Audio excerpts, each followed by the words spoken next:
July 27, 2015, Marion Correctional Institution, Ohio, United States.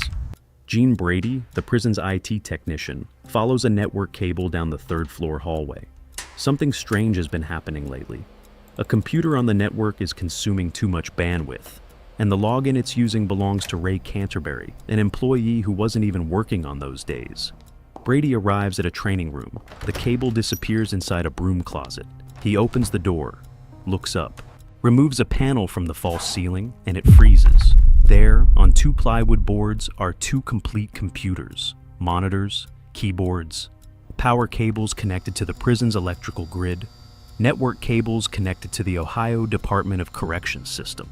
Someone built a hacking station inside the prison, and that person wasn't an employee. This is the story of Adam Johnston and Scott Spriggs, two prisoners who turned scrap metal into computers, traversed 335 meters of guarded corridors without being stopped, and hacked the prison system from the inside out. The Ohio Inspector General would call the case an episode of Hogan's Heroes, but there was nothing funny about what they did. To understand how two prisoners built secret computers in the ceiling of a medium security prison, you need to know who they were. Adam Johnston was 35 years old in 2015. He was serving a life sentence. In 2000, Johnston broke into a house at 6600 Homestretch Road in Vandalia, Ohio. Inside was Bobby D. Matthews. Johnston killed him. He was convicted of aggravated murder and burglary. 15 years later, Johnston was treasurer of the Green Initiative, a sustainability program at Marion Correctional Institution. He oversaw projects such as community gardens, recycling, and a program called RET3. RET3 was a partnership with a Cleveland-based NGO. Companies and schools donated obsolete computers. The prisoners disassembled the machines, separated the components, and returned the parts for recycling.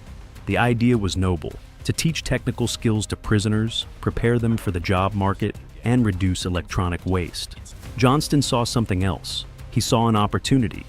Scott Spriggs was his partner. Unlike Johnston, Spriggs had real technical skills. He knew how to assemble computers. He understood hardware. He was the kind of person who would look at a pile of discarded parts and see a functional machine. The two worked together on the RET3 program. They disassembled old computers donated by schools like Shaker Heights City Schools and companies like Parker Hannifin Corporation. But not everything they dismantled was returned.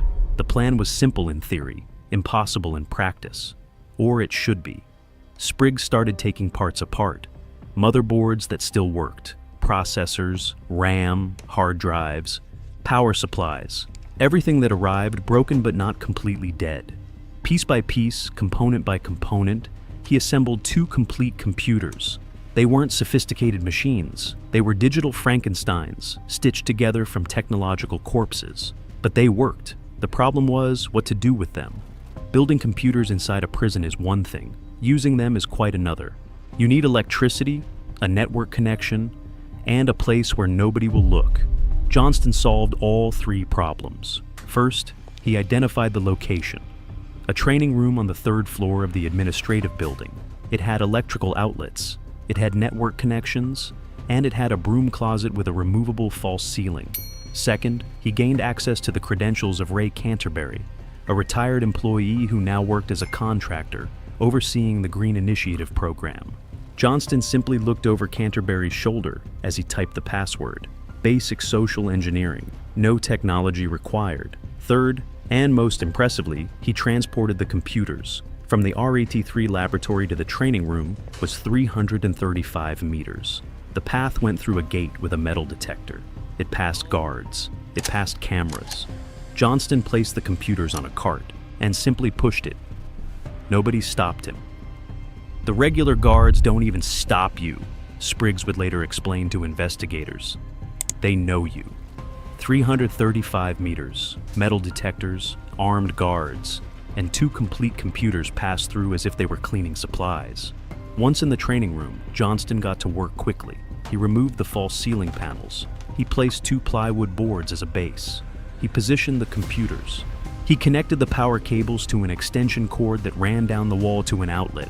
The riskiest part was the net. The administrative building had network access points in several rooms. Johnston needed one that wasn't closely monitored.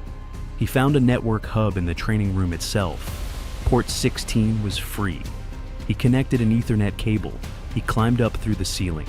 He went down to the hidden computers. When he turned on the machines and entered his Canterbury credentials, the screen flickered. Connection established. Adam Johnston, a convicted murderer serving a life sentence, now had access to the internet and the Ohio Department of Corrections internal network from inside a medium security prison through computers that he built himself from trash, hidden in the ceiling of a broom closet. What do you do when you have secret access to the internet from inside a prison? Johnston had a plan. First, he explored. He discovered that Canterbury's credentials gave him access to DOTS, the Departmental Offender Tracking System. It was the central database of the Ohio prison system. It contained information on every prisoner in the state: name, date of birth, social security number, criminal history, current location. Johnston navigated the system like a child in a candy store. He wasn't looking for random information. He was looking for a specific victim, someone young, someone with a long sentence, someone who wouldn't need credit anytime soon. He found Kyle Patrick. Patrick was incarcerated at the Mansfield Correctional Institution, another prison in Ohio. He was young, he had a long sentence ahead of him, and his registered address was in Dayton, near where Johnston's mother lived. Perfect. Johnston copied Patrick's social security number, his date of birth, his address, everything he needed to impersonate someone else. Then he opened his browser and started filling out forms. Applied for a Chase credit card, denied. Applied for another card, denied. Applied for a third party, denied. Applied for a prepaid Visa card from MetaBank, approved. The card would be sent to an address in Kettering, Ohio. The address of his mother's neighbor. Karen Gallian lived in Kettering, about 100 kilometers from her son's prison. She knew what Adam was doing. Phone records would later show 17 calls between April and August 2015. In one of them, Gallian informed Johnston that the Chase card had been declined. In another, she read him the Visa card number, expiration date, and activation code. "Wow, that sounds really close to your house," Johnston replied, when his mother mentioned the delivery address. When investigators asked Gallian why she participated in the scheme, she was straightforward. He was going to try to put some money in it to give me money, help me. A murderer serving a life sentence, building computers out of junk, hacking the prison system, stealing another prisoner's identity, all to help his mother. The investigation would reveal that Johnston had also read a Bloomberg business article about tax refund fraud. The article explained how criminals with valid social security numbers, dates of birth, and bank information could obtain fraudulent tax refunds on prepaid cards. That was the next step in the plan. But Johnston never got there. July 3, 2015. The Corrections Department's network support team received an automated alert. A computer on the network had exceeded its daily internet traffic limit. "Oh login error, DeRay Canterbury." It wasn't uncommon. Employees sometimes exceeded limits. But when they checked the access times, something didn't add up. Canterbury wasn't working in those days. Someone was using his credentials when he wasn't in prison. The technicians began to investigate. They identified the IP address. They identified the computer name. And they noticed something strange. Part of the name was Lab 9, a designation that did not correspond to any official equipment. It was an unauthorized computer inside the prison network. On July 27th, Gene Brady was sent to physically locate the machine. He followed the cables. He arrived at the training room. He opened the cabinet. He looked up, and he found Adam Johnston's hacking lab.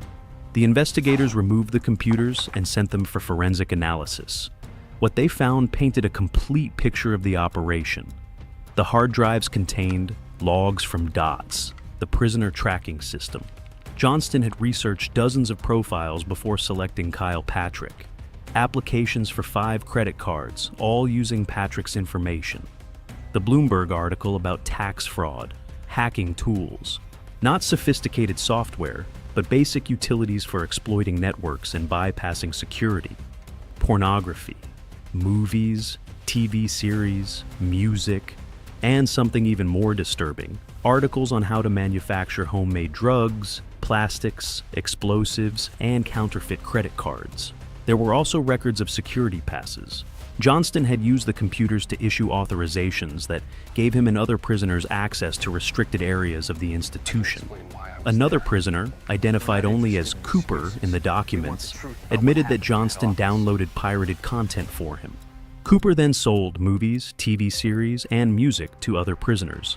Johnston had built an entire business from inside his cell. When the IT team discovered the computers, they notified the prison director. Jason Bunting was the warden of Marion Correctional Institution, a position of responsibility, a position that required immediately reporting any criminal activity to state authorities. Bunting did not report. Days passed, weeks. The Ohio State Highway Patrol and the state's Inspector General were not notified. When they were finally called in, they found something even more disturbing. The crime scene had been contaminated. Prison officials had removed computers and other materials before the state investigators arrived. When Bunting was asked why he hadn't reported the incident immediately, his answer went into the official records. "I don't have that answer for you." Bunting resigned as director shortly afterward. Today he is the superintendent of the Northwest Ohio Development Center. Gene Brady, the engineer who discovered computers, has been placed on paid administrative leave. Johnston confessed everything. He admitted that Spriggs built the computers. He admitted that he transported them. He admitted that he stole Canterbury's credentials. He admitted that he accessed DOTS. He admitted that he stole Kyle Patrick's identity. He admitted that he applied for credit cards. He admitted that he planned to commit tax fraud. He admitted that he did all of this to help his mother. Spriggs denied involvement. He said he knew nothing about it, but the investigators didn't believe him. On November 5th, 2015, the Ohio Highway Patrol executed a search warrant at Karen Gallian's home in Kettering. They found the MetaBank Visa card, issued in the name of Kyle Patrick, sent to the neighbor's address. Gallian admitted that he knew the cards were in someone else's name. He admitted that his son had asked him to provide the neighbor's address. He admitted that he had read the card numbers to him over the phone. Johnston, Spriggs, and 3 other prisoners involved were transferred to other institutions.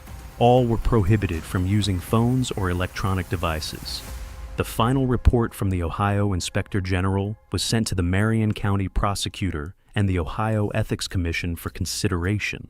Kyle Patrick, the victim whose name was used, told investigators that he had never met Johnston.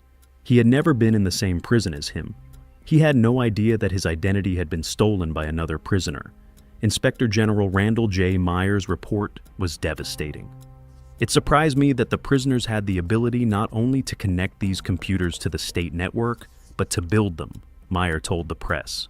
They managed to traverse the institution for over 335 meters without being checked by security through several checkpoints, and not a single correctional officer stopped them from transporting these computers to the administrative part of the building. He paused. It's almost like an episode of Hogan's Heroes. The 50-page report identified multiple flaws. The prisoners were not adequately supervised. Johnston and Spriggs had unrestricted access to computer hardware, software, and accessories through the RAE-3 program. Physical security was non-existent.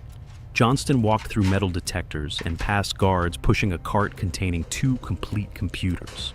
Password policies were not followed. Canterbury used the same password for multiple systems and typed it in front of prisoners. Crime scene protocol was violated. Officials removed evidence before state investigators arrived. The incident was not reported. The prison director was aware of the problem and did not notify the appropriate authorities. Adam Johnston is serving a life sentence. Before the computers on the ceiling, he was a murderer. Afterward, he remained a murderer. The difference is that now, he's also a convicted hacker, an identity thief, and a fraudster. His mother received a credit card in a stranger's name. A card that her son stole from inside a medium security prison using computers he built himself out of junk. Scott Spriggs continues to deny involvement. Investigators did not believe him.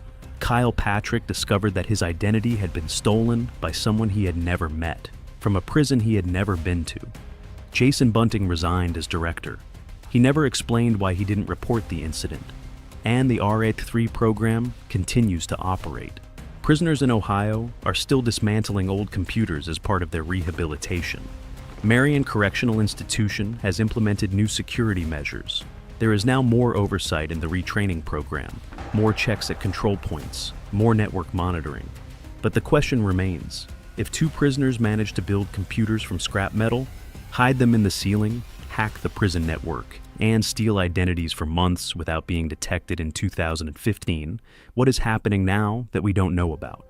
Inspector General Meyer called the case Hogan's Heroes.